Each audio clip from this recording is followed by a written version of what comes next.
Absolutely. Okay, good. Can't discuss, but he can come up and participate just like any other citizen. Oh, good. Thank you. I'd like to, my name is Arthur Braun. I live at 850 Bell Lane, and I'm not going to speak either in favor or against the ordinance. My comments, I hope, will help to clarify through the experience that we've had in dealing with both commercial and residential properties. Whenever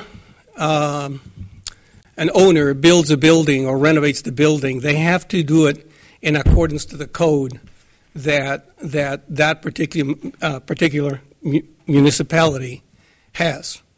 And there is inspections, and there's a whole series of events that have to take place before the property becomes applicable to be occupied. I believe that a property maintenance code has the function of maintaining that code as time passes by. Properties will deteriorate with time, and I believe that a property maintenance code has to deal with the physical condition of that property and strictly try to bring it up to the code that it was at when it was built. At least that's the way we've had the experience for 20 years with property maintenance code being the recipient of inspections and whatnot. I will also let you know that the applicable property maintenance code that we have dealt with has always been applicable to both residential and commercial. I will also have to tell you that in our particular case, probably 90% of the issues or inspections have been with residential properties and not with commercial. And the reason for that is that it has to deal with public safety and the welfare. Keep in mind that the purpose of the property maintenance code is to maintain the structures safe and habitable for the people that pay rent. At the same time, you should keep in mind that the relationship between the landlord and the tenant is not through the property maintenance code. It is through a landlord-tenant ordinance. The landlord-tenant ordinance governs what is the rights of the tenant and the obligations, as well as the rights and the obligations of the landlord. And that applies very much in line with the lease and will be usable in a court of law. And we have seen cases where without an attorney, a tenant will go and file in small claims court a petition based on both the landlord-tenant ordinance and have won the case. The property maintenance code is not an all solution. It is strictly looking at the physical condition of the building. And whenever there is a problem with that, the property maintenance code would deal with it. You should also keep in mind that the property maintenance code, as was pointed out by one of the speakers, has unintended consequences. And the reason for that is that the way it is implemented is very fundamental. It is the key to the whole thing. If you approve a maintenance code, property maintenance code, without some description of how it will be implemented, for example, will be based on regular inspections? Will it be based in every case where there is a lease so that there is protection for both landlord and tenant?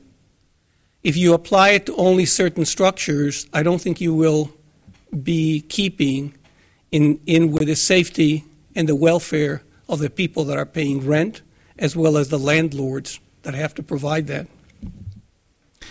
I also believe that you have to make the property maintenance code, if you adopt it, applicable to Winnetka. Winnetka is a very unique city, unique village, forgive me, very, very unique.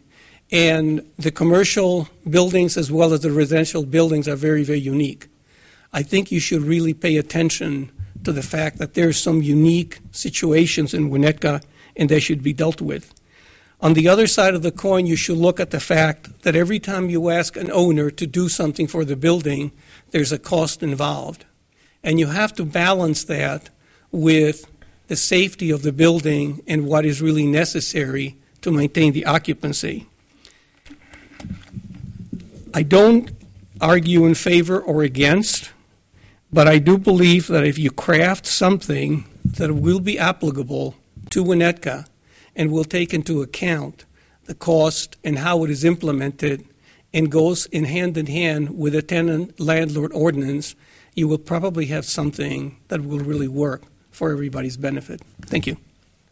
Thank you, Arthur. All right. Thank you for answering. One more.